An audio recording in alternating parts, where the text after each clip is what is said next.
Inkonzo yethu ke bazalwane njengoba sengishilo itholakala ekhasini 104 inkonzo yesidlo ngaloko jwayelekile. Siyaqala ke bathandzekayo ekhasini 104 inkonzo yesidlo. Ngosayibenane ayibenawe futhi tumesane inkosi yitumiseni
Nkulunkulu somandla inhliziyo tonke tivulekile kuwena ifiso tonke tatiwa kuwena kude lutholo lufihlelwe wena ngezangicabange inhliziyo tethu ekuphefumula kude moya wakho longcwele uthe sithathe ngalokuphelele simdumise ngalokufanele igama lakho lengcwele ngaJesu Kristu Nkosi yethu amen.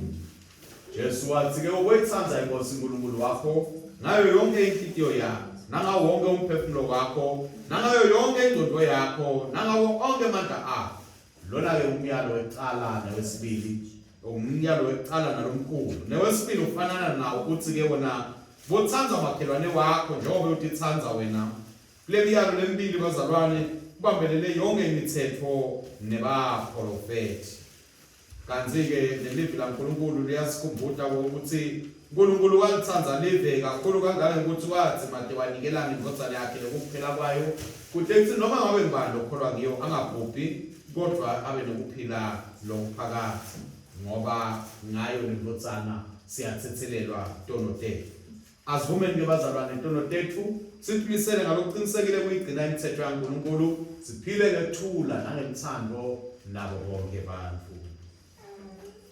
Ongosi sihawukele Ongosi sihawukele Ongosi sihawukele Ongosi sihawukele Kristu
Siyakuthoba siyavuma ukuthi sonile kuwe kulicala lethu sonile ekucabanga nangokukhuluma nangokwenda nangakwenye ekufanele siwende ngenxa yendodana yakho Kristu Nkosi yethu sithethelele konke lesekwenzile sende simkhonde ngehamba lokusha kude ligama lakho lidunyiswe.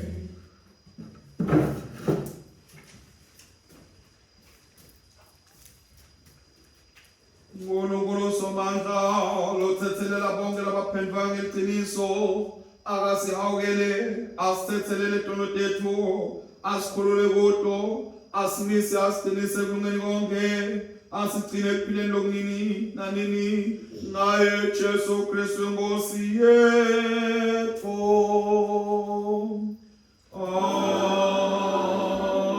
Amen.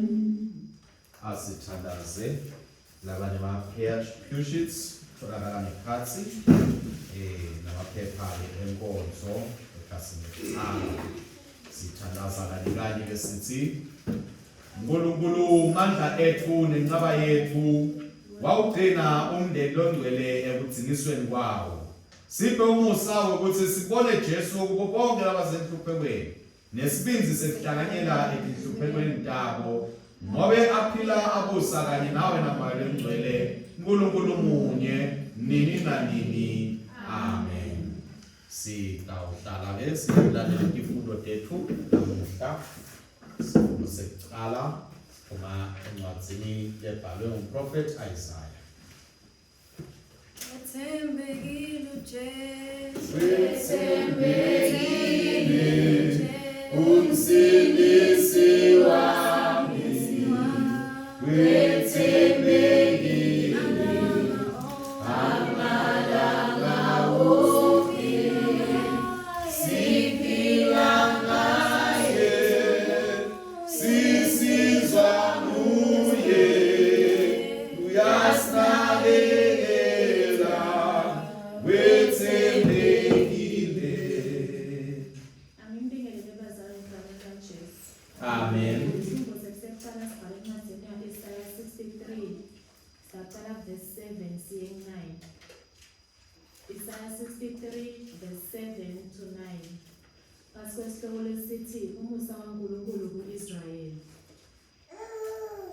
Ngiyawukhuluma ngobukhulu bemusa wasemakade, ngibonge tento takhe lokufanele adluliselwe tona. Ngivumise konke lokho simakade lasendele kona. Yebo tintfo letinyenti letihle latendele indlu yaka-Israyeli. Ngesihawu sakhe nangemusa wakhe lomkhulukade. Wathi, ngempela abasive sami, madvodzana langeke amnyenge. Ngaloko-ke waba ngumsindisi wabo.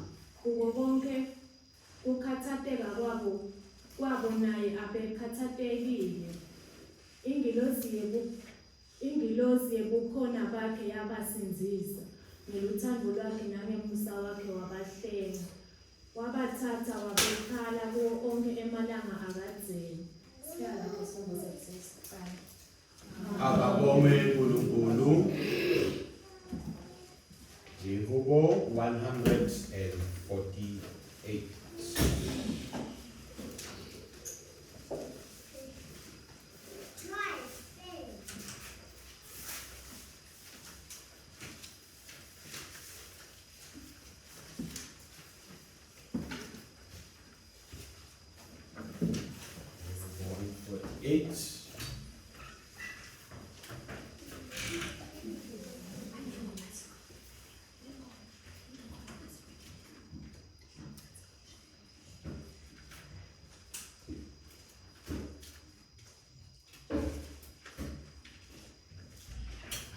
Lalu tas sekolah bazalwane athi iBhayibheli lami liyasho.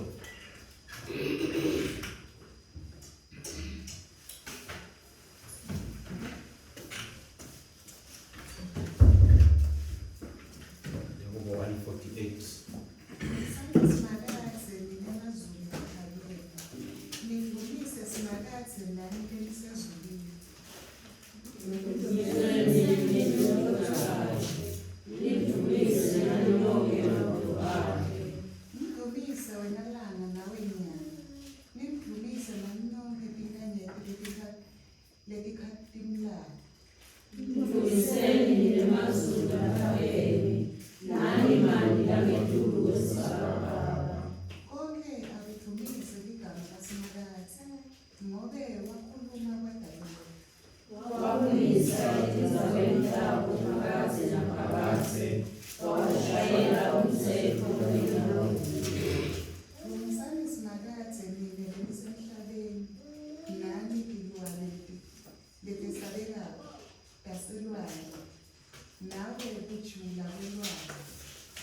Nawe mlilo nesangotho nelithwa netingumu nemoya lonemandla lodalela imiyalo yakhe.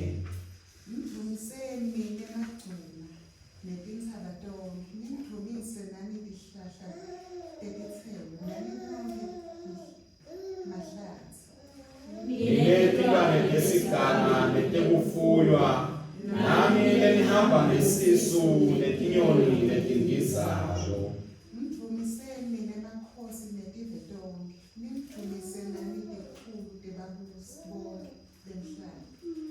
Nani bajaha netintombi, nani labadzala nalabancane.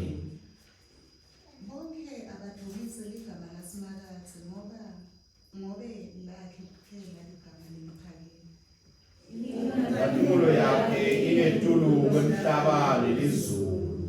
Isizwe sakhe usivuselele insinziso.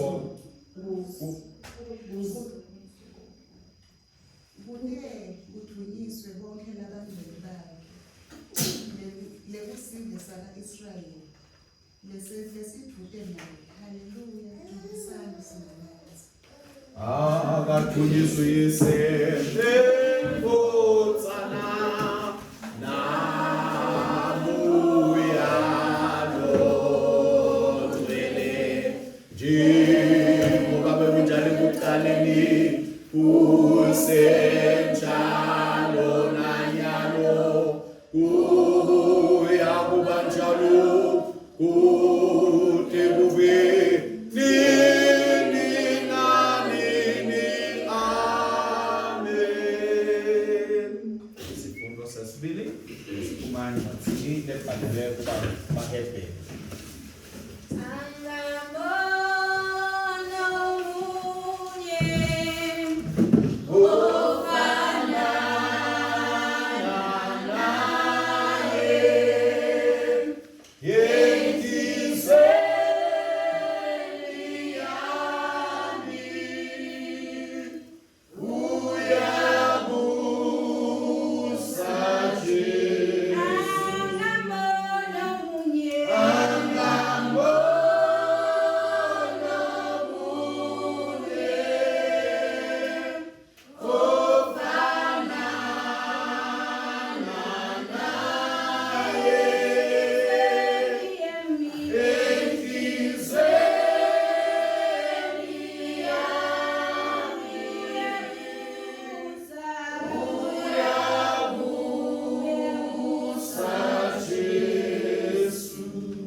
Amen. Isifundo sethu sesibili sibhale encwadini yamaHebheru sahluko 2 sawufunda kusukela ku-verse 10 verse 18. Sihloko sithi umvuli wendlela yensinziso. Konke kukhona kuwe nangaye uNkulunkulu. Ngakho-ke kwakuvele kumfanele ukuthi yena Jesu aphelelise ngekuhlupheka. Wamenda waba ngumvuli wendlela yokusinzisa kwemadvodzana namanyeni nekuwaletha ebukhosini. Ngobe lowo longcolisayo nalabo labangcolisiwe baphuma kubabe munye. Yiko nje angenamahloni kubabita ngekuthi bomnakabo. Uthi, ngiyawushumayela kubomnakethu libito lakhe, ngihlabelele ngaye emkhathini webandla. Uphinde athi, ngiyawubeka lisemba lami kuNkulunkulu. Aphinde athi, ngilapha mine nebamphane uNkulunkulu langiphe bona. Ngakho-ke njengoba abamphane babantu, naye-ke Jesu waba ngumuntu njengabo, kuze kuthi abhubhise Sathane labenemandla ehliwe kufa, kuze akhulule bonke labathi ngesikhathi sonke sekuphila kwabo baboshelwa ekugcineni ngenxa yokwesaba kufa. Ngoba akusito tingilozi labecodze kutisita, kodwa itukulwane la-Abrahamu. Ngakho-ke kwakudzingekile ukuthi kwabo ngako konke ukuze ayoba ngumpristi lomkhulu lonesihawu nalo othembekile emsebenzini waNkulunkulu kube inhlawulo yetono lebantu njengoba naye mathupha wahlupheka alingwa unawo emandla ekubasika labo labalingabo kulenkosi Akabongwe uNkulunkulu sitawusukuma sihlabele liculo number 54 kwakukhona emuzini kaDavid eBethlehem liculo 54 kwakukhona emuzini kaDavid eBethlehem indlu yezinkomo lapho kwasalelwa uJesu eyingane encane yintombi uMaria inkosi yasezulwini yehlela emhlabeni ngokuphofu yalaliswa enkomeni obanayo umsindisi ogcwele wayithula indawo uyisibonelo sethu masikhuliso kwakhe uyakwazi ukuhlupheka nentokozo nosizi uhlela kanye nathi akhale kanye nathi lo mntwana othandekayo uyinkosi yezulu siyombone kupheleni ngenxa yothando lwakhe uhola bantwabakhe abaselaphe khona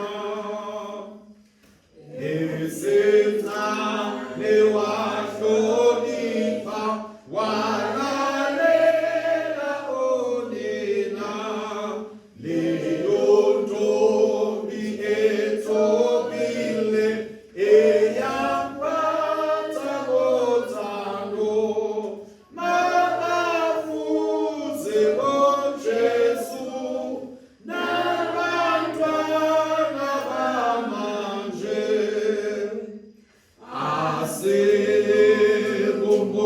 asikumbonelele emakhweni zinkomo simbonela sobonene kukayise ezulwini abantwana abamdumisa njalo ngoSimonani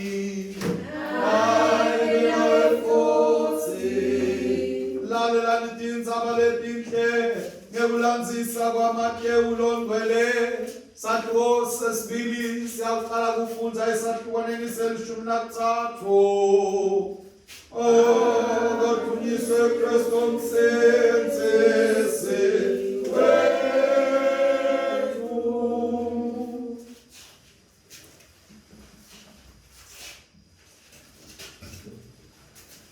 Kwathi kube kanti tisuke lapho ingilosi yenkosi yadibanakalisa kuJosefa ephusheni ithi vuka uthathe umfana nenina nibaleke eGibhithe nifike nihlale khona nibalekele eGibhithe nifike nihlale khona niyawuze nitshelwe ngimi ngoba Herodi utawufuna lo mfana ukuthi ambulale.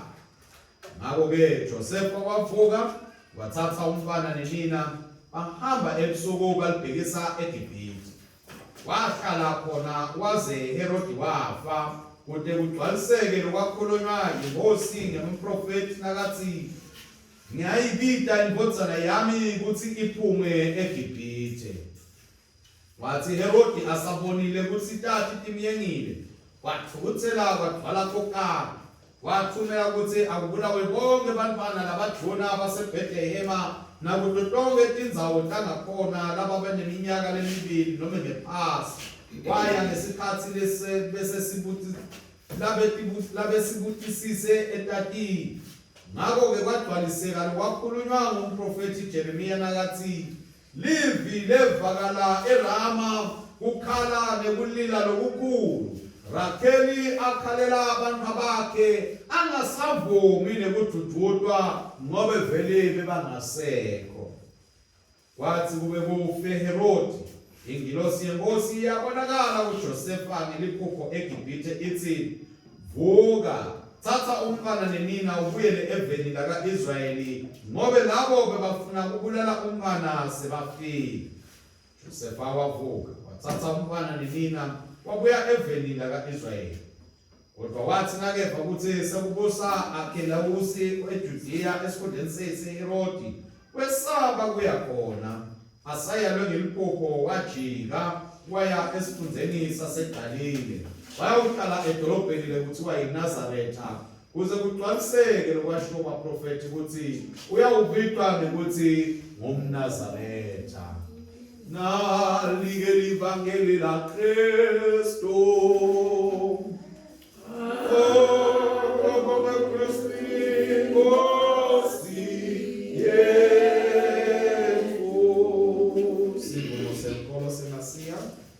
Siyankolo kuNkulunkulu munye uyiseso umandla umethweliso lolendaba lewabo konke lombonakala bona lobungabonakali. Siyankolo kuYinkosi yinye Jesu Kristu, indvodzana levelo yokuNkulunkulu, ivela kuyise mibeti katsi tonke. INkulunkulu ivela kuNkulunkulu, ikukhanya ivela kukukhanya.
Ilisa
Sibonga uNkulunkulu wethu ukusihlanganisa kwakho kule ndzawo. Sibonga uNkulunkulu wethu ukuba khona kwakho kule ndzawo. Sibonga uNkulunkulu wethu ukufinyelela kwethu Baba emini mandawo kule ndzawo. Nkosi Jehova, siyasonzela kuwe, siyasonzela esikhalweni sakho sebukhosi. Lapho ubusa ukhona wena, ube kodwa Nkosi ubusa nasemhlabeni. Siyasonzela ke namhla ekuseni Nkosi, sisonzela inhliziyo nengqondo tethu, kude kwakuthi Baba betingaguqulwa, kude kuthi Baba betingathimba, kude kuthi Baba betingaphakanyiswa, kude kuthi Baba betingaphiwa emandla, ukuthi sihambe kulendlela Nkosi losibite ukuthi sihambe kiyo. siyadinga ukuthi ngibeleze indlela lelikhulu ematima kodwa siyabonga kwathi ukuthi ngawe Jehova ngawe uNkulunkulu wethu siyawihamba emandla avela kwenkosi ayawusihola asiholele bakodwa sithe siyawufika emaphakatheni lalapho siyawubusa khona siphile nenkosi yethu Jesu Kristu nalamhlaba kodwa siletha inhliziyo yethu sithi Nkosi sisaletha ukukhuleka kwethu sisalalela livi lakho sisaenda Nkosi emasakramente sisathandaza kuwe uNkulunkulu wethu kwangathi Nkosi bongakhona kwangathi Nkosi besingaweva nemandla akho Jehova wethu nomuhle nayinkonzo bakodwa sinikele esandleni sakho sisayiqala siyabonga kwathi ukuthi ukhona Nkosi emkhathini wethu sebenza ke bakodwa kithi ngamunye sebenza bakodwa ngekuthanza kwakho siyabonga Baba ukuthi nangu unyaka lomusha sesiubonile nali ilanga lelisha nali iviki lelisha nenyanga lensha bakodwa sinikela kuwe konke sithi Nkosi sisahamba ngendlela siphe ukuhlakanipha usiphe amandla usiqonzise nasendleleni yakho lephakeme uNkulunkulu wethu yena Nkosi emavi emlomo wami nemzinda kwethu yethu kube ngokulemukeleka kuwe Jehova dala lethu laphakathe naye Jesu Kristu Nkosi yethu amen.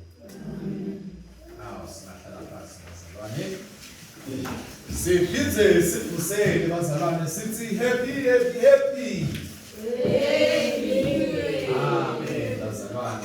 amen bazalwane siyabonga uNkulunkulu lo sigcinile siubone bathandekayo unyaka lomusha ngithi ke ambipha bona unyaka lomusha kodwa siyaphi bazalwane lethi uNkulunkulu awulihle kaze wasayibona inyaka lemisha ifika endlula iphezulu sakayibona ukuthi ngoba yena uNkulunkulu waphakathi ngabo lokho nje akusibo mhlawumbe lokuthusako njengoba mhlawumbe thina singabona ukuthi wow happy new year sawubona unyaka lomusha uNkulunkulu lethi iBhayibheli iminyaka letinkulungwane lehlweni ethu umpembi kaNkulunkulu uyafanana nemsukulu ngoba uphila esikhathini lesingapheli uphila esikhathini saphakathi haleluya bazalwane siyabonga uNkulunkulu njengoba sisho ukuthi usigcinile wasilonza sakafika inyaka lomusha itolo nje bazalwane sibe nayo inkonzo yethu ukuthi bawunyaka lo ikhona eCathedral sendlulile sangena enyakeni iphini ke bazalwane lesingene nayo noma lesingene ngayo beyikhamba encwadini yaMateyu isahluko sesihlanu siqala ngesileshumi nantathu siyogcina ngesileshumi nesithupha nalapho uNkulunkulu noma Jesu abekhuluma nabafundi bakhe athi kibo baluswayi lwelifa luswayi naseluphelelwe ngumsebenzi walo alikalungeli lutho ngaphandle kokuthi lithathwe liyolahla endleleni lalapho litawunyathelwa khona ngathi inyawo ngoba selude umsebenzi lokhu lelilethelwe kona kuba luswayi alisakhona ukwenza waphinza waqhubeka Jesu wathi bafundi bakhe nini nisibani lesikhanyisiwe sabekwathi kwetafula nifanana nedolobha lelisetulu entsabeni kude luthatha sibana thangasilayida leso sifaka ngaphansi kwetafula lalapho umemetela Jesu indzaba yokuthi kufanele silethe ukukhanya emhlabeni ngoba nakude kukhanya kuba nani kuba nebumnyama insaya bezalwane lesinike yona leyo ukuthi singena kulomnyaka kwangathi besingabenda uKristu bethu bukhulume khalile umshumayeli kube kasishumayela ukuthi baningi abantu abamemetela ukuthi bayakholwa kodwa tendo lesibonako akehambisani nalo umemetela ukuthi siyakholwa insaya loNkulunkulu lasiniketa yona abazalwane ukuthi kulomnyaka asifuneni ukuthi sibe kukhanya eveni asifuneni ukuthi sibe luswayi eveni asifuneni ukuthi ingoti ihambe kahle ngenxa yokuthi thina sikhona ingoti letinhle ngenxa yokuthi sikhona thina haleluya bazalwane insaya besiniketwe yona leyo bathandekayo sibuka ke etifundweni tethu namhlanje basisho ukuthi namhlanje sonto lekuqala emva kwaKhisimusi sidawukhumbula abazalwane ethi labo abatholile mhlawumbe ishumayelo lephelile kokuthi evikini lephelile la Khisimusi la Khisimusi ishumayelo yethu ivete indzaba yokuthi utalwa kwaJesu Kristu kumemetela indzaba lephinhle kithi nengokuthi letindzaba leti lesithola kaJesu Kristu simenyiwe ukuthi asendlulisele embili nalabanye batewukwati kokuthi sidalelwe umsinzisi lengaye umhlaba wonke unebusizi. Namhlanje bazalwane sigcizelela cishe kiyo yona leyo nkulumo leyo yethi sidalelwe umsinzisi ngoba yanamhlanje ishumayelo isikhumbula ukuthi insinziso yethu itholakala ngaKristu, insinziso yethu ishiqilelwe kuKristu. Haleluya. Njoba ke sigijimile sitawukhumbula mose unyaka lo mhla samhlala nini kodwa thina bazalwane.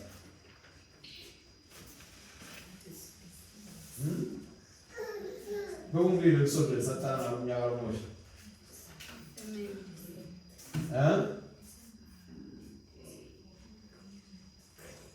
Okay, leli video asasikhohlwe ngedate. Sawusikhuluma ngale nsonto. Kodwa sathi nsonto bekuyile nsonto le. Isonto leqala lekude angithi sesigijimile ke bazalwane leminyaka lomusha lapho besigijima khona sikhunjulwa indzaba ukuthi Jesu Kristu uyabuya. Sigijimela lamasonto lamane ekuta sase singena kuChristmas evikini eliphelile lokunamhla ke sesendlulile sesingene ke emasontweni aChristmas noma emasonto lalandzela Christmas la ikhathi kiwo kutawuba lesonto la Epiphany nalapho sikhuluma khona ngendzaba yekwembulwa kaJesu Kristu nakatawembulwa ukuthi abantu bambone ukuthi nangu lo Messiah. Namhla ke bazalwane ingqikithi yethu lesikhulumela etikwayo ingqikithi lethi lokusinziswa kwethu kushiqilele kuKristu, lokusinziswa kwethu kutholakala kuKristu. Ngoba nguye kuphela Kristu lesingethembela kuye kude ngokuthi sithole kuphila nokuphakathi. Live nemhlaba kungagijima kufuna insinziso etintweni letiningi. Netintlo letiningi lithi lifuna insinziso kodwa siyathi ukuthi kuye kuphela lokuletha insinziso nguJesu Kristu uqobo lwakhe. Nguye kuphela losiholela ekuphileni nomphakathi, nguye kuphela losiholela ekuphileni kuNkulunkulu. Ngakho ke asadingi ukuthi noma ngabe yini lekhona ledalwe abantu ayinawo emandla ekusilethela insinziso nguJesu Kristu kuphela lo insinziso yethu. Sifundo sekuqala ke lesiphuma encwadini yaIsaiah, siyamva Isaiah uyaprofeta lapho bazalwane ukuthi imisebenzi yaNkulunkulu itawukwendeka yentelwe ngokuthi thina sibantu baNkulunkulu sikwathi ukuthi sithole insinziso kude kuthina uthando nemusa waNkulunkulu kutofinyelela kubo bonke abantu labakhona emhlabeni. Kusukela kwaqala umhlaba uNkulunkulu wavele waqala wawena umsebenzi wokusinzisa abantu, walungisa, waplana wathi ngitawuhamba ngihambe ngigcina ngimletha Kristu emhlabeni kude kuthi abantu ngaye bakhone ngokuthi basinze. Nasihlala ke bazalwane sibuka emuva siyayibona imisebenzi yaNkulunkulu nemihle etimpilweni tethu nasetimpilweni tebazalwane nabanye. Layendile uNkulunkulu ukuze ngokuthi ashiqilele insinziso yakhe ebantwini bakhe ukuze kuthi nebantu bavule inhliziyo zabo bamvumele lo Kristu ukuthi angene abe nekhathi kibo ngoba nguye kuphela lo insinziso, nguye kuphela lo inhlawulo yentono tethu, nguye kuphela losixhumanisa naNkulunkulu, losonzeta kuNkulunkulu, losenda kokuthi sibe indlalifa tembuso waNkulunkulu, losenda kokuthi sibe bantwana baNkulunkulu. Uma ngabe singekho kuKristu kude indlela bazalwane lesitawutithola ngayo sithi indlalifa nebantwana baNkulunkulu. Umemetela lokho ke Isaiah nelubuko kanjalo liyasikhuthaza lithi asimthumiseni uNkulunkulu kanye nayo yonke indalo ngoba nguye lo wende imisebenzi lemihle, nguye lo wende imikhawulo wadala tonke izinto, wasidala nanathi sibantu wasidala ngemfanekiso wakhe, ngawo sifanele ukuthi sihlanganyele kanye nendalo yonke kude ngokuthi simdumise ngoba kuko konke ukuthi asabentile uNkulunkulu waphinze futhi wativula yena ngokuthi ngaye sikhona ngokuthi sithole insinziso. Kwakude lokwakumdinga uNkulunkulu ukuthi atinikele yena ngokuthi abe insinziso yethu, abe ngabhubhisa konke nje kuphela aqalele phasi konke kodwa ngethando watisonzela watiletha kithi. Ngakho siyathi ukuthi ngaye Jesu Kristu sinako ukuphila kwaphakade ngoba nguyena wadala konke ekuqaleni. Incwadi yamaHebheru lesifunzile iyasikhumbuza ukuthi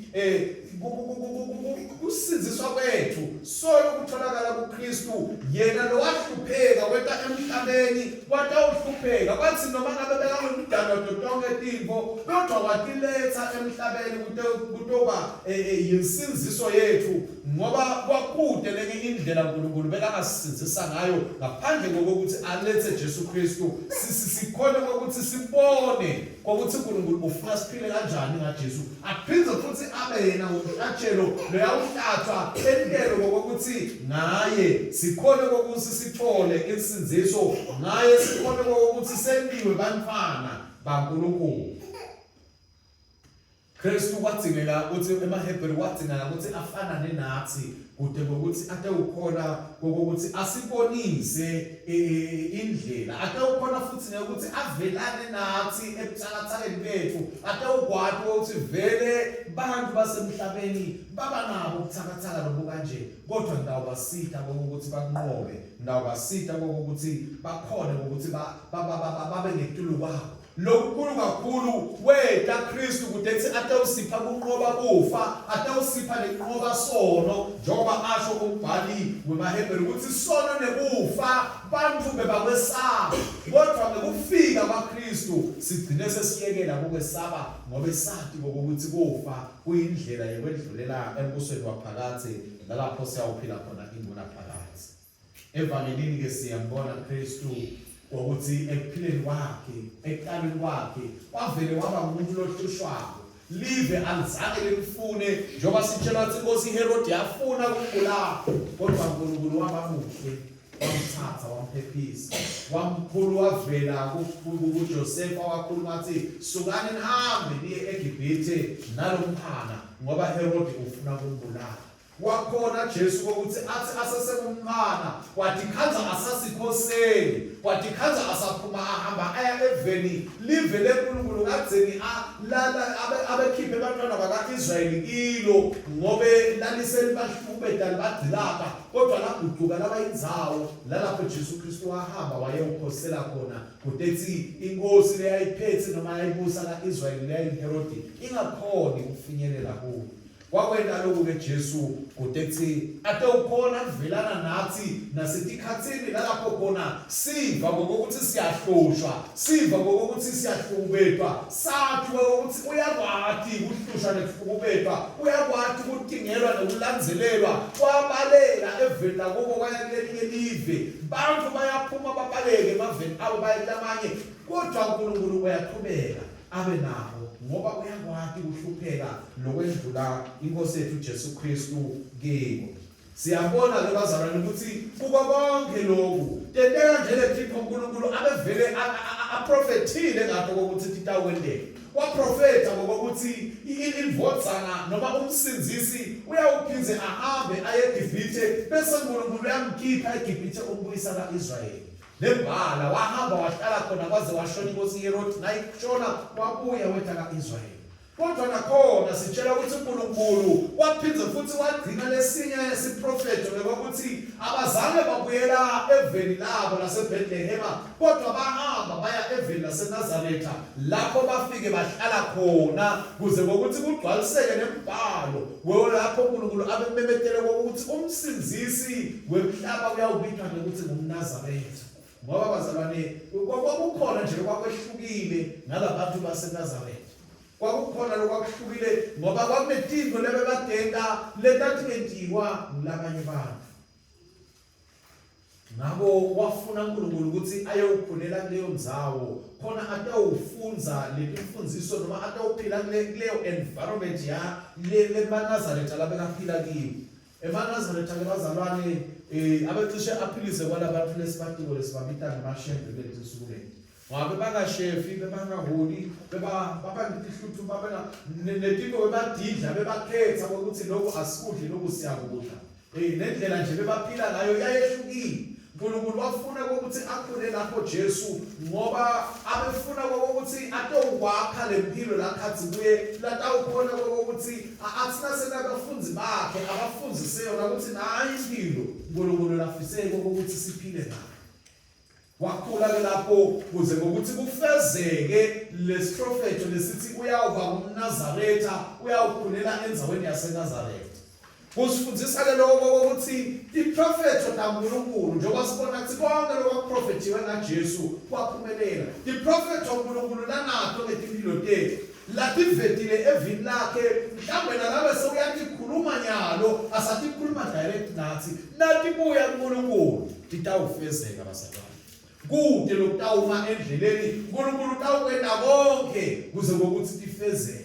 Siprofetho lesikhulu kweNkulunkulu lasingete sona ngokuthi siyawusinza egameni laJesu Kristu. Jesu Kristu uyaba umsindisi wethu. Uyawubuya abuye emhlabeni atewulandzana bandla. Sibitiwe bezalwane ukuthi sitholakale singcenye yebandla. Njengoba nje sibuya esikhathini sa-Advent lapho besikhuthaza khona ukuthi asihlaleni silungele ngokuthi inkosi yethu Jesu Kristu iyabuya. Inkosi yethu Jesu Kristu ingabuya noma ngabe nini bazalwane ufanele ukuthi thine sihlale silungele ukuthi nayibuya isikhathi siready. Ngoba insinziso itholakala kuJesu Kristu.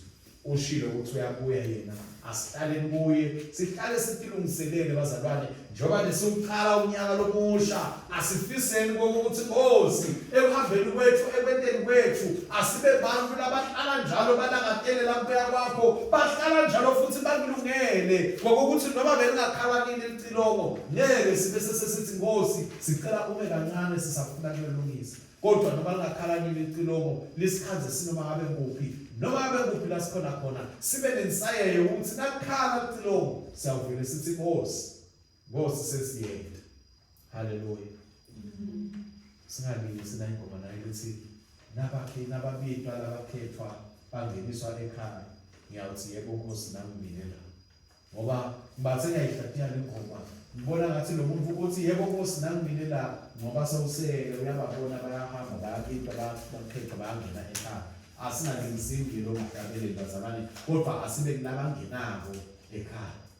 Kuthi nasingena ekhaya siyobona inkosi lapha siyawujabula thina sonke sihlabelele haleluya. Singabi nabathi nya esithele bafiki bakusho ingoma yaseZayoni nabathi uJesu ngibonile nya esithele ngoba kufuneka sibona sithela bazalwane funa sihambe naye angithi wasithela kanye ngizokana hamba emhlabeni wathi emva kwaloko ndawo kuye nakabuya kufuna sina sithele bafiki senenjani sihambe naye sithele kanye naye singambona sithele kodwa sibonakala sekanjani sisithela kanye naye kwakatha sisita uNkulunkulu basalwana ngonyaka 2023 sitimisele ukumthatha sitimisele nekumkhonta sitimisele ngihamba naye ngato tonke indlela letikhona asingabi bazalwane labatawudinga ukuthi bagwedle asingabi bazalwane labatawudinga ukuthi banceme kodwa asadili kokuthi kwethu lokho kwethu akusiko bafundisi akusiko bashumayeli akusiko bogosa kwethu ngabo kufanele ukukholwa kwethu sitimisele sitifake kiko sigijime kule ndlela yaNkulunkulu singabuki emuva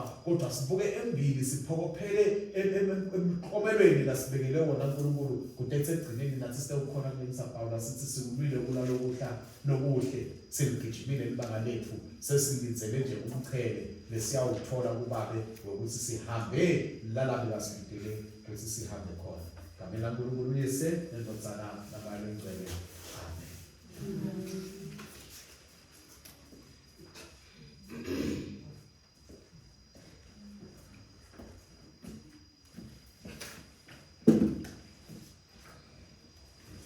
Sitawungena ke bazalwane ithandazo ngiyehla namuhla.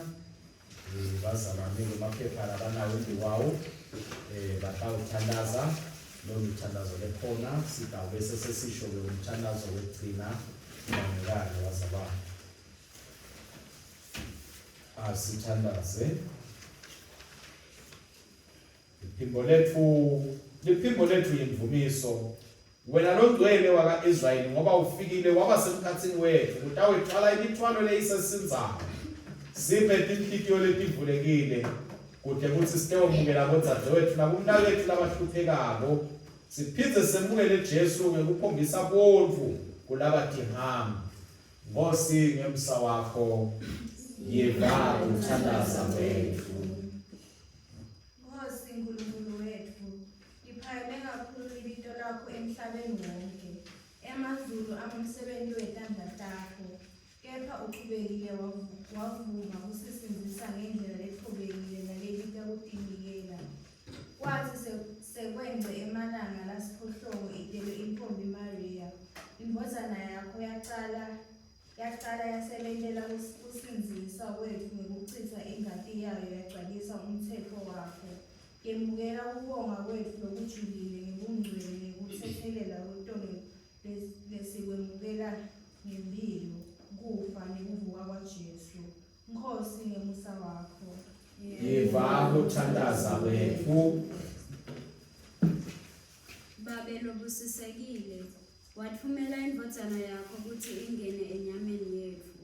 Njengemphana waqala kuchitha ingadi yakhe yokuqala lebeyitawusisinzisa isigeze entonweni. Yemukela ukubonga kwethu ngelithando lesikukhonjiswe sisesedona. Siphe kukholwa lokunganyakati, kude kuthi singakhohlwa loko lokutholakala kuwe. Singaphuthelwa nangu losethembise kona. Nkosi ngemsa wakho. Yiva ukuthandaza kwethu. Awu Nkulunkulu, uyamemethela ukuthi uJesu Kristu kude lomJuda nalongowesifi, kude losigcina noma lokhululekile, kude lomduna noma lomsikazi, noma sonke singukuwo sigcine ekuhlukaniseni lokungalungi. Ugcine ngekhatsi kithi kubitwa kwethu ngemehlukano. Siphe ukuthi singakwateli loku losibitele ukuthi sikwene nalosibitele ukuthi sikwene, kepha sitokotele kukusebentela njengoba usikhombile wasibita. Nkosi ngemusa wakho. Yiva ukuthandaza kwethu. Nkosi lebusisekile, ukhombisa amandla akho ngekusimamisa uhulumende baholi ukuthi basebentele bantu bakho egameni lakho. Phana kuhlakanipha nesibindi emakhosini ethu.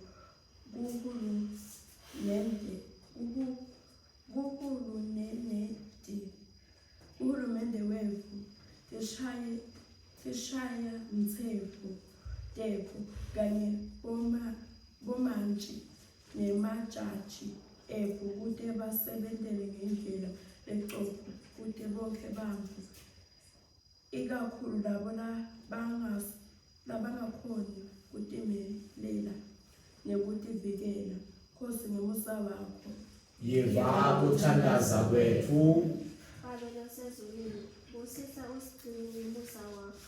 Khumbula labo labasekudzineni labakhala kuwe, ikakhulu labo labagulayo, labanesitulo, labengaganywe buhlungu, nalabampofu emoyeni, kude kuthi bavuvuteke belapheke ngekwentsambo lenhle yakho, ngekwenhlakanipho yakho nentsambo yakho. Phakamisela buso bakho kulabo kubo ubaphe kuthula. Nkosi ngemusa wakho. Yiva ukuthandaza kwethu. Nkulunkulu longcwele, ubita bakho ukuthi bete edzilini lembozana yakho. Siphe umoya wakho longcwele kude futhi sitewuhlunga umtimba nengati yaKristu kuleli sakramente. Site singene netinhlitiyo letiphokotako naletiphendvukako, sitewemukela lokusibonakaliso selidziki laphakatsi. Sicilise ngalesidlo lesibusisekile kute kwekuthi sitewukutsandza ngetulu kwako konke. siphindze sithandzane egameni lakho. Nkosi ngemusa wakho. Yiva ukuthandaza kwethu babelo nemusa ngeluthando lwakho olumenjalo umisela usuku lokubuya kaJesu Kristu kodwa kube isikhathi lesilungile lapho linani lalabangcwele bakho seliphelele. Thina abantu bakho baphapheme banakisisile ngesipho sakho sekukholwa kodwa kube kulolo suku ngaye yena lo Jesu Kristu indodana yakho inkosi yethu lophila abusa kanye nawe namalo engcwele uNkulunkulu munye manje naphakade. Amen. Baba asukume.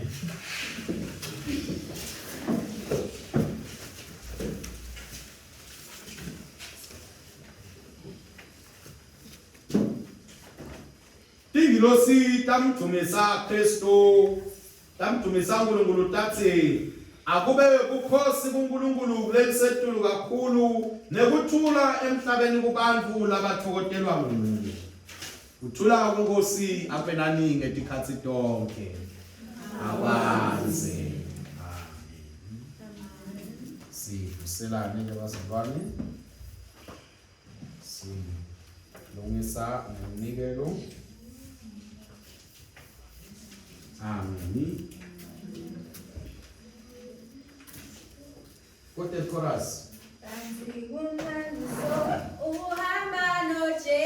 Hallelujah.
umnikelo. Siqhubeka nenkonzo yethu ekhasini 116. Siqhubeka nenkonzo yethu ekhasini 116.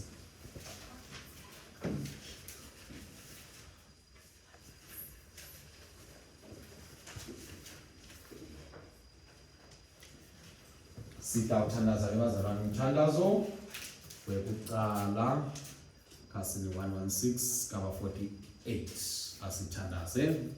Nebakho Nkosi bokukhulu nemandla nendumiso nenkhatimulo nebukhosi ngobe konke lokusezulwini nalokusemhlabeni ngekwakho konke kuvela kuwe sinezinikalo ngekwakho. Siyabonga ke baba hlongcwele na umnikelo Nkosi kubantwana bakho labaletha embi kwesihlalo sakho ngelusuku lokuqala baba hlongcwele eminyakeni lomusha ngenyanga yokuqalane nelanga lokuqala leliviki baba hlongcwele siletha leti dipho kuwe Nkosi ngesign baba hlongcwele sibonakaliso sekukhombisa ukuthi sikhonda wena sidumisa wena siyathi ukuthi Nkosi kuphila kwethu kukuwe konke lesikudingako sikuthola kuwe kungako ke uNkulunkulu wethu siphinde siletha kuwe lokho sithandaza ukuthi Nkosi busisa kulomnyaka kuhamba kwethu emaplans lesinawo wabusise uwaphumelelise Nkosi tifiso lesinato tibusise utiphumelelise uNkulunkulu somandla usende sibe nekuphumelela lokuhle lokutawenda ukuthi libito lakho Nkosi lidunyiswe ngaye Jesu Kristu Nkosi yethu siyakholeka amen. Uyabongeka Nkosi uNkulunkulu mdali wethu ingotonke ngemsa wakho sinalesingwa lesinikela ngaso sivela emhlabathini sibekwetata bantu sitawa singwa sekuphila kithi agabonge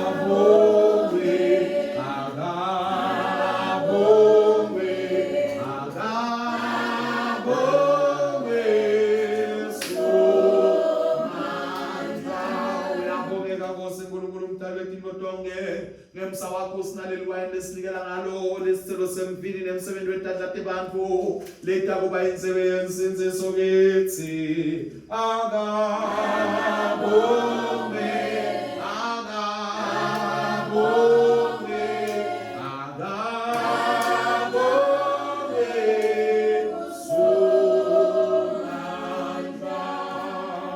sitawusebenzisa umthandazo wekuqala wekubonga ekhasini 117.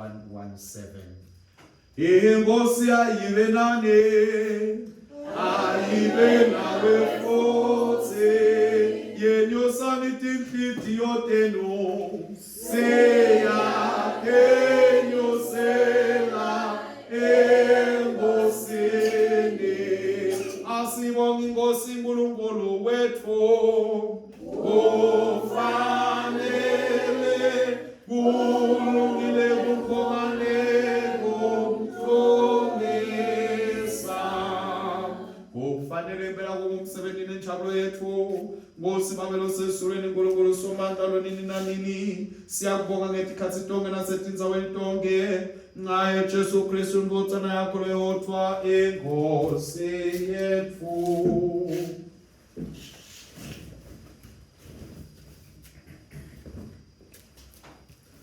Ngobe ngaye wadala konke ekuqaleni wasenda ngemfanekiso wakho loqobo ngaye wasinzisa ebuqilini besono na umnikela kube yadalwe njengomuntu afe esiphambanweni yabuye avuke ngenxa yethu ngaye wasikhetha saba abantu bakho na umhlalisa nawe esihlalweni sebukhosi esolweni ngaye wathumela phaya wakho longcwele lophilisako nyalo ke siyakubonga ngoba ngemandla umoya engcwele wathatha simo sethu wadala intombi Maria unina kude kuthi asihlambulule koneni kwethu konke kepha yena angenasono ngako ke sesihlangane netingilosi netikhulutato nelibandla lonke lasezulwini sibabada wena sinoba bukhulu nelithumo lwakho siyakuthumisa nyalo nanini sithi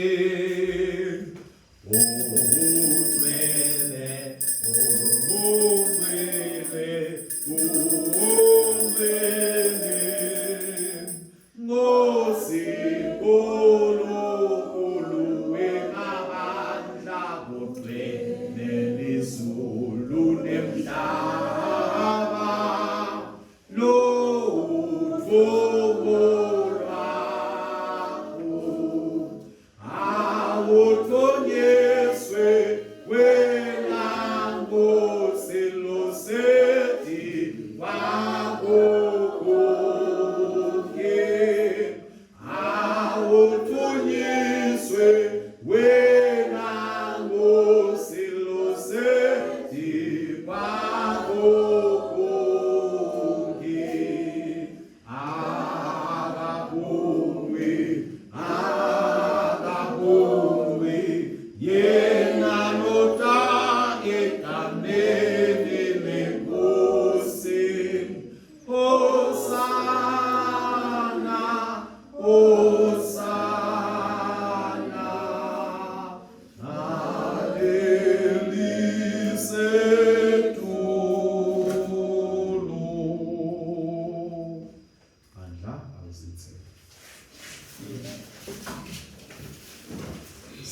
sibonge ngayo imbodzana yakho Jesu Kristu Nkosi yethu ngaye yemukela iminikelo yethu yokubonga nokudumisa thumela moya wakho lengcwele etikwethu nasetikwaleti tipo tethu sendwa nelwayini ukuthi tibe ngumtimba wakhe nengadi yakhe kithi ngoba lobusuku ulanikelwa ngabo wasithatha sendwa wathi asakubongile asihlephula wabapha abafundi bakhe wathi thathani nidle lo ngumtimba wami lonikelwa nine indalo netikhathi tonke kude kuthi ningikhumbule umtimba wemfana amen haleluya unemandla umtimba wemfana futhi emva kokudla wayithatha inzebe kwathi asakubongile kwabaniketa yona wathi nathani kuyo nonke ngoba lokhu ingadi yami isivumelwano esisha lokhu iselwaneni nalabanyeni kude sithethelele hlono endalokhu etikhathi tonke tekuyinatha kwena kude kokuthi ningikhumbule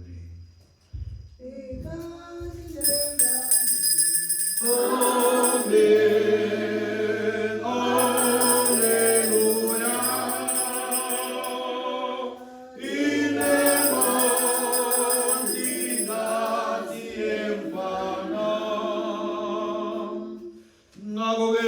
simemetela kukholwa kwethu sethi Kristu wafa, Kristu vukile, Kristu tabuya futhi. Kristu wafa, Kristu vukile, Kristu tabuya futhi. Babylon Glen. Sina abantu bakho sikubhala umkhosi ngale tipo takho sibeka umhlatsho lodwa lophelele waKristu inkosi yethu. Sibonga ke ukuvuka kwakhe kulabafilele kwenyela kwakhe ebukhosini bezulu. Ngosene Musa semukele ngayo noma singafanele ukuthi thina sihlanganyelwa umtimba nengade indodzana yakho. Sihlanganiswe nabantu bonke ngalesi sikhathi betitukulwane tonke. Siphe inkosi ukuthi sithi sisalenzele ukuya kwaKristu umsindisi wethu ngelithuma lenqoba kombuso wakhe sikhule tinsuku tonke ekufanane naye thonyisa ubathathu libandla lonke lelisemhlabeni nalesezulwini babesomandla kanye naye nakuye nangaye mandla malengcwele ngetikhathi tonke nyalo nanini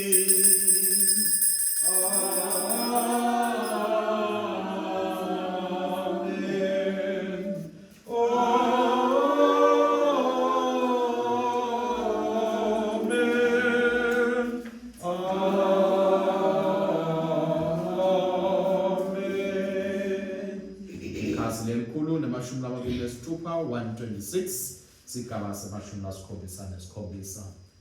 Njengalokhu Kristu wasifundzisa sinesibinzi sekuthandaza sethe Bawethu lo sizulwini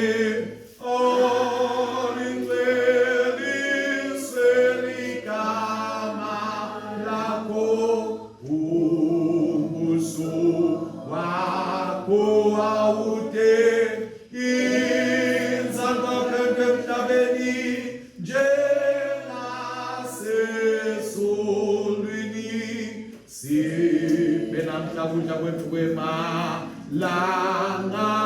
onke sithethelele tono tethu njengoba nathi sibathethelela labasonabo ungasingenisi egolikweni usisenzise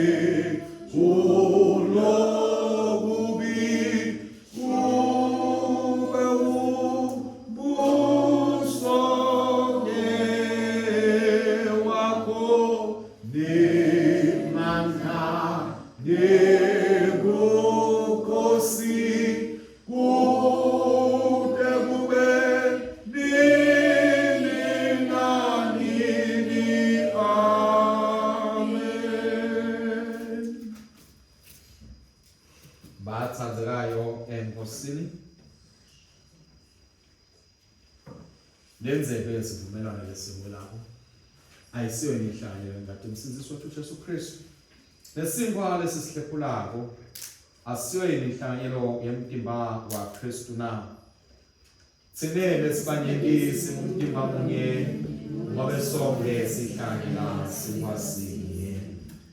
Vana ya Nkulunkulu wena losusa kulutemhlaba. Vana ya Nkulunkulu wena losusa kulutemhlaba.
Kodwa wena Nkosi ukuba ukuhambela njalo ngakho ke siphe Nkosi lesihawu ubesihle nokufanele ke mayinkotsana yakho letsatsekayo uJesu Kristu sinazi ingadi yakhe kude sihlale kuyena ngithi kude kubeni nini. Amen. Nkosi.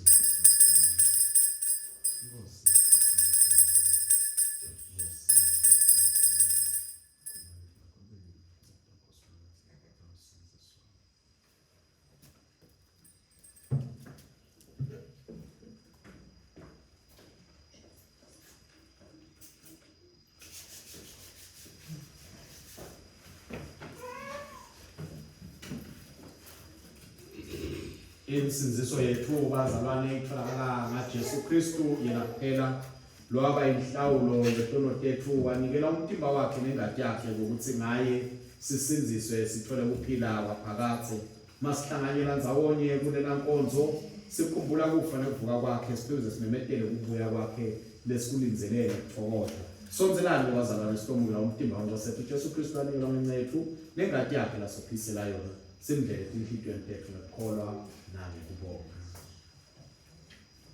Lo 241240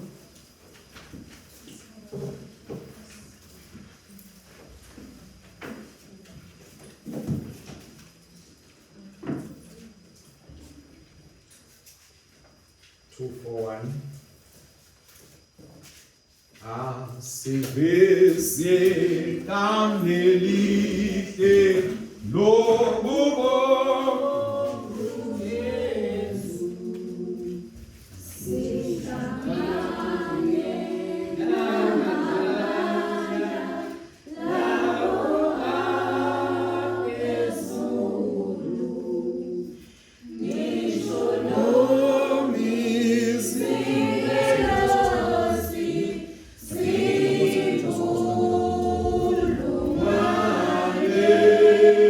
Yeah.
Icolo 316.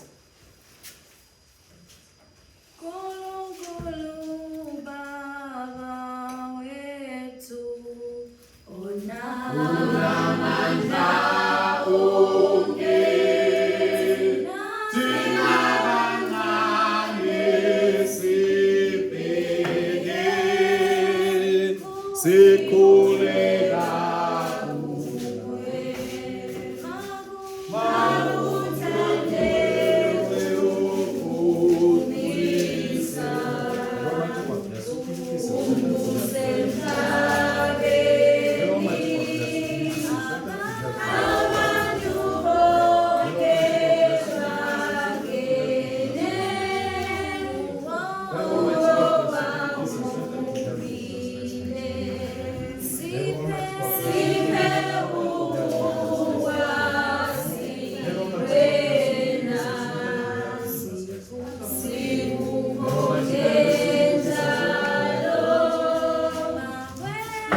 Siyabonga abazalwane, sesiyayikhetha inkonzo yethu ekhasini 128 sigaba semashumi asiphohlongo nesithupha.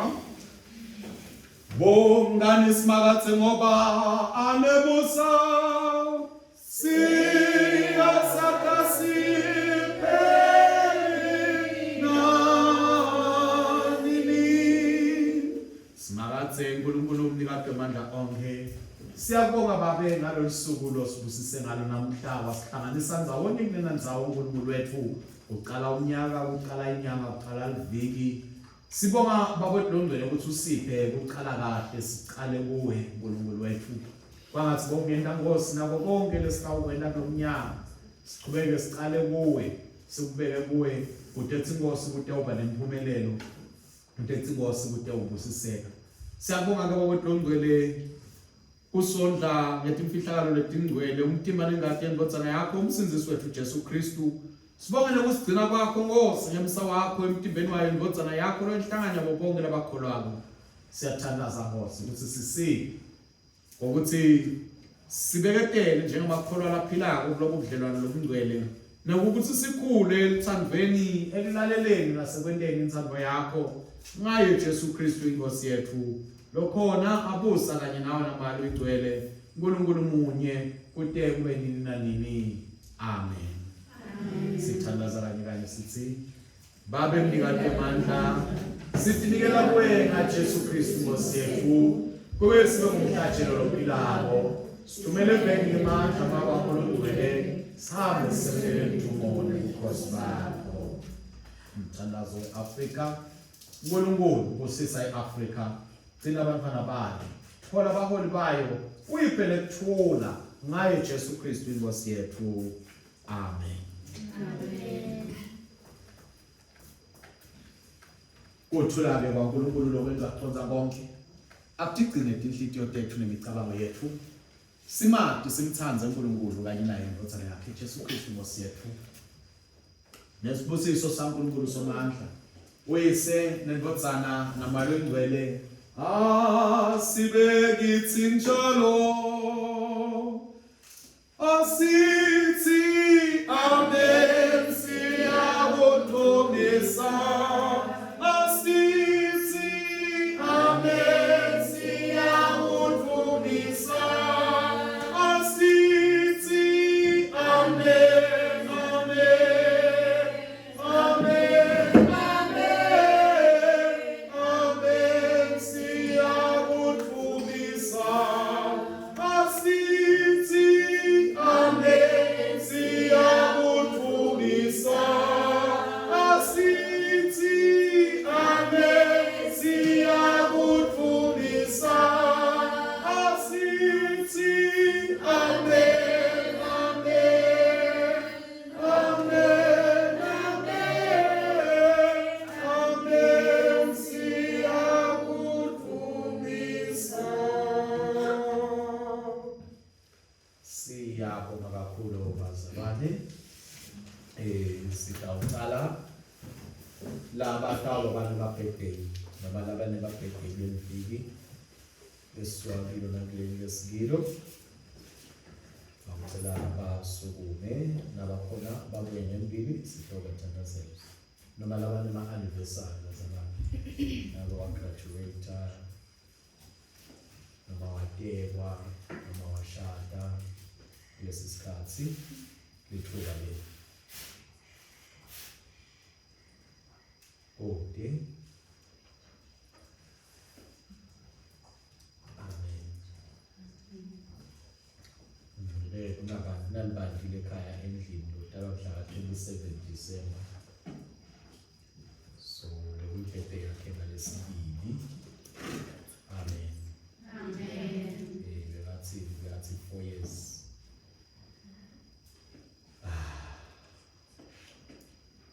Banaka kuphumelelile kufela nalabazalwane namhla useleke emuva. Amen. Nopile mluvo wenkosi yena ngisekhashana ibhede yakhe. Nakude-ke labanye bemabhede manibisana bazalwane labakhona sitawucela nakhona labakhona labaphathi bagcina kubanye nathi noma labakhona nathi noma-ke labasivakashele bazalwane basuke nje lapho bakhona khona basibusele basicocele ukuthi babobani bakhona nathi isikhathi lesingakanani. Amen.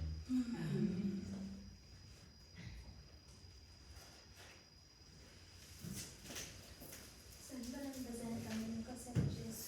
Amen. Gama lami ngumfelelanga moya Genenza. Ngidekto vakasha ekhaya manje sengivele ngala somphela. Amen.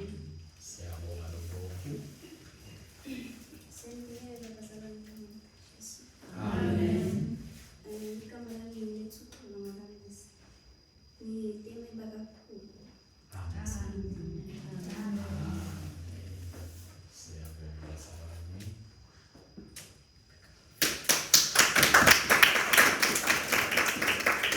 Siyabonga kakhulu-ke lonke okunganankubeni kusivakashela. Siyethemba ukuthi sawukuze simbone abazalwane aligcini namuhla.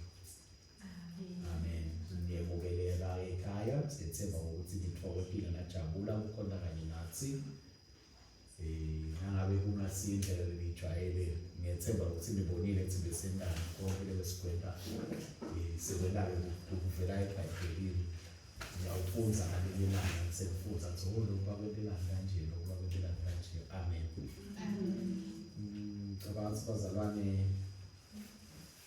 nasekude letimemethelo or mhlawumbe letimemethelelo bazalwane i-conference ye-youth ngalesine leviki titabe tisihlanu titabe tisihlanu ngalesine i-conference ise-St. Michael's. Ngiyethemba ukuthi ba-organize bahlanganisa abantu abasha. Kunaloku kuhlekela abakwentile abazalwane savumelana lasithanda ukuthi batawuhamba baye Bishop Elina Wankoya Memorial Garden bafike bakliyerishe as part of i-fundraising yabo. So ikhona-ke bamraisile 500 emalangeni ngehlokela kanjalo bazalwane.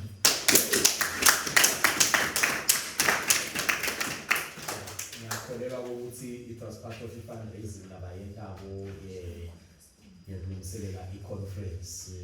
Cela ukuthi sibasike bazalwane na any other fundraising labayentabo labafise bahamba sibakhokhele imali sibabhadalele bahambe baye-conference. Batawuze babuye nokusonduluko bazalwane. I-camping fee 250 emalangeni. Baphatha-ke amaplate, tifono, tinkomishi, kokugeza, yokulala, nekokubhalela kanye-ke nemaculo nemabhayibheli. Sathi-ke bazalwane ukuthi vele lelisonto lesiyakilo sidawushoda ngoba abantu awahamba, so funa sikhuthathele nalabangabedi namhlanje esontweni elitalo abeke ngoba i-youth yethu itabe ingekho ukuze kuthi singadiveli inkonzo yethu ingenalutho. Nangoba schedule angathi noma sengene kahle yini, kodwa simtshela ukuthi kutawube kunemfundisi sigula. Ngicabanga ukuthi sikahle ngoba yini kusecathedral namhlanje le-schedule sikhomba emaphalaleni evikini letaba. So sitawube sinemfundisi sigudla-ke bazalwane evikini letaba inkonzo yesiko.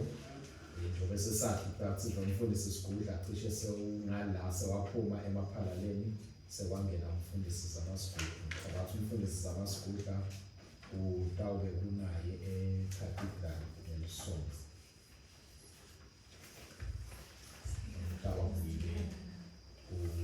Babili kumfundisi isikudla masalwane sesinabo. Naye ngalinye ilanga nitawubona, utawuvela nitawukhona kanye naye. Amen. Okunye yini bazalwane, ema-lectionaries akhona, tinkonzo tethu tiyachubeka. Sinelithemba ukuthi lo nyaka abazalwane sitawukhona kokuthi labantwana besikolo sikhona basita esikoleni. Kulabo labafundzako labangakhona ukubhadala imali yeminyaka lophelile, nabe khona labangakhona ukubhadala ngenxa yokuthi bangabi netaba ekhona ukubhadala. Sicela basisize bazalwane, basatise sitewukhona ukuthi sibone ukuthi sibambisana kanjani. Batewukhona kulo nyaka baqhubeke bayi-ending yokufundza kwabo. Lokunye bazolwane siyabona ukuthi itulu lifikile kwaba nesangcwethu nje basathi sibe nesangcwethu nje la sehlisa ke matshela amakhulu ubona ngethi ihlahla nje kusilethi cishe ihamba ngcono amacembe ahleli phasi amafasitelo ethukela amaningi alimala nesikolo naso salinyalelwa ngamafasitelo lamaningi sikolo sona sinenhlanhla ngoba ngathi sifakwe ku-insurance so sitawuhamba siyocela imali nangalokho endika kahle ngathi ke bazalwane nabo shothi yabe sesiyaphuma ku-insurance kodwa nje amafasitelo efunanga adzinga ukuthi siwakale sitowukhona ukuthi sihambe siyowasikisa sitowucela labatawuta batosikhipela lawa basifakele lana salungisiwe bazalwane asade ethi sitawuthola aphi lo bantu kusifakela basifakela sitawucela bazalwane labakhona sathi maba besikoleni uyakwatini kwafaka sesingaletha kuye sicele basifakele angathi ukuthi sitawuthola nelithola lithuba lekubuya sitewuqala bazalwane bangilelo naleyo fasitelo lifile kufuna liqala ukuthi lenze kangakanani libandla kangakanani ngoba wasika to size le funa ube careful ube cautious ukuthi uqala kahle batokusikela kahle na ubuya wafakela siyachubeka nangala annex door bazalwane kuyabonakala semathala ethu ayavuta shothi nawo utawufuneka kutholakala isikhathi ukhwelo letulu ngento yabe lamanye abhokisi wasangcwethu ngento yabe bekafike ativutela nje ukuthi ngoba lingali kakhulu elingakhona ukuphetha but yabe siwabonile angenise emanti cela-ke bazalwane nasiphathele nementshiso ngathi siphe umentshiso bazalwane emakhandlela ethu lawa lamanje esiwasebenzisa batisele sicela ukuthi sikhumbule kuthola umentshiso ube khona bemanje esokweni. Amen. Anything else?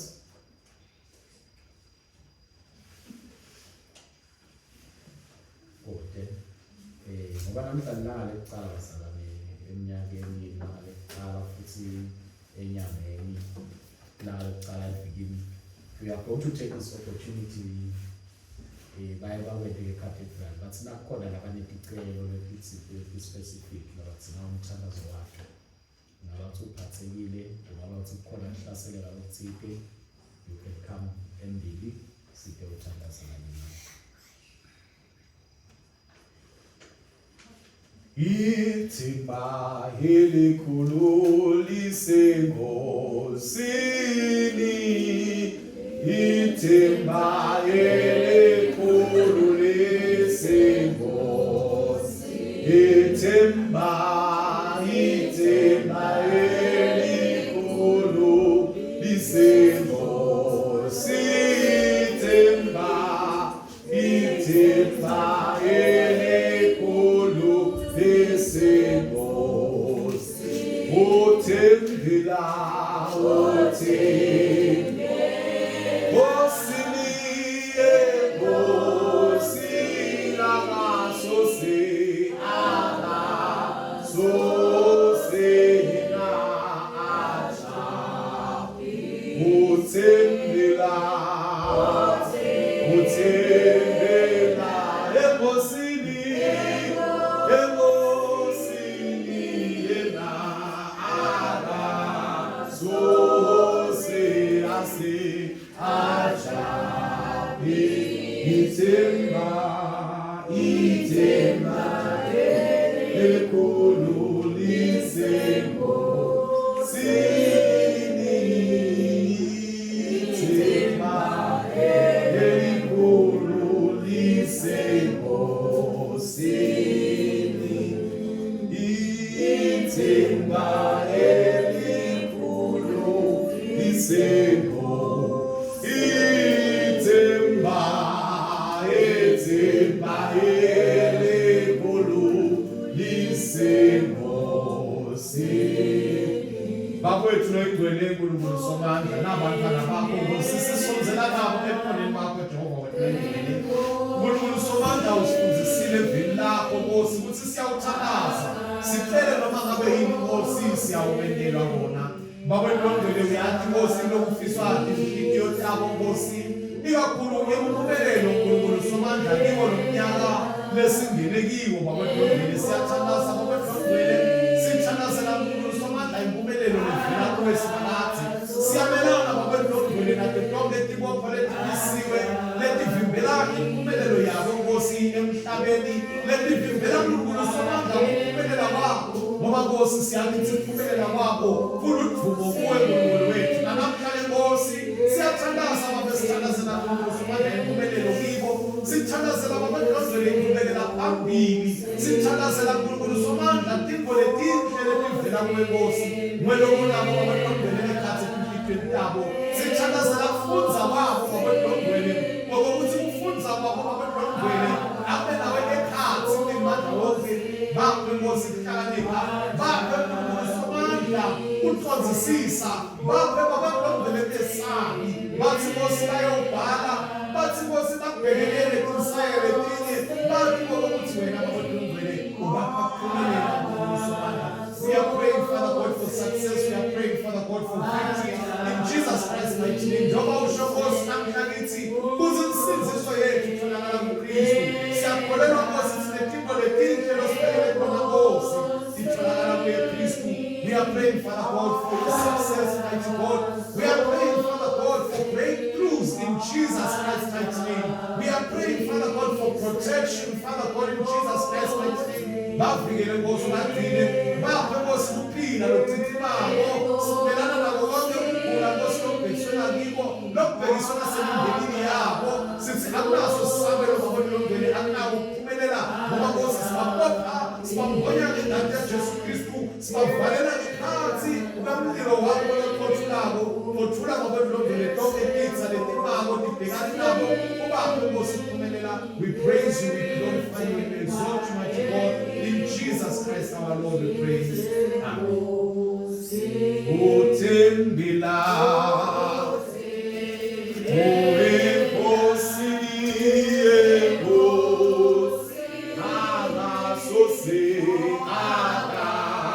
agasose ina ajapiswe. Siyabonga kakhulu bazalwane sesisemaphethelweni ayo inkonzo yethu. Amen. Sibonga kakhulu nokuthi nivele nibe khona abathandekayo besingeta sitikhathi sikhona sodwa kodwa ngibone ukuhle ukuthi nibe khona njengoba kanye nathi kwangathi uNkulunkulu anganibusisa.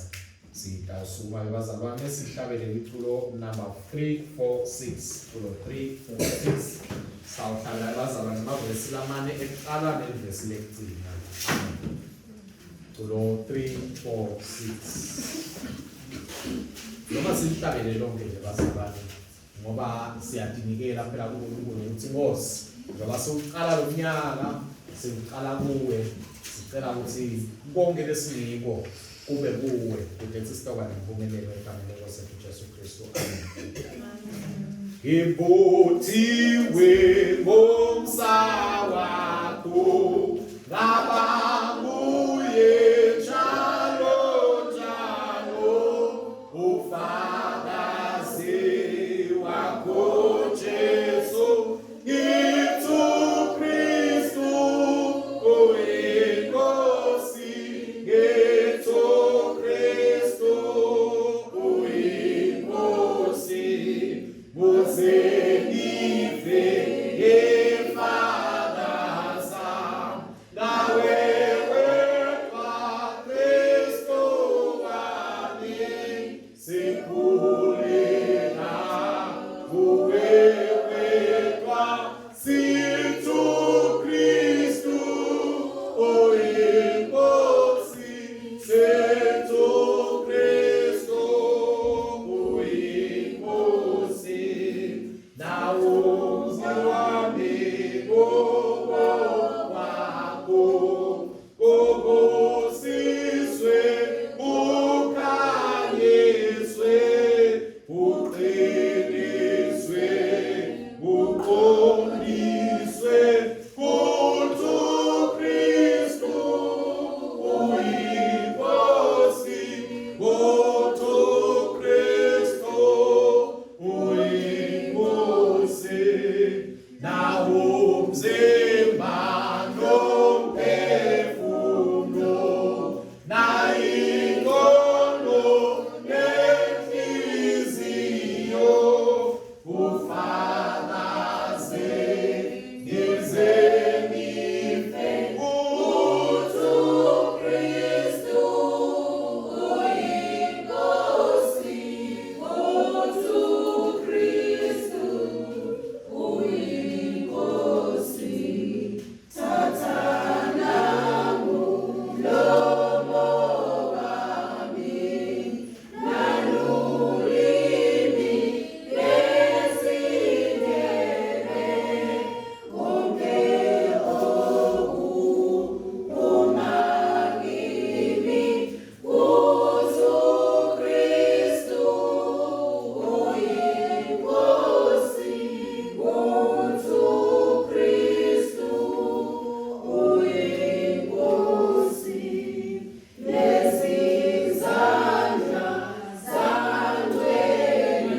sibinela inkosi egameni likaKristu.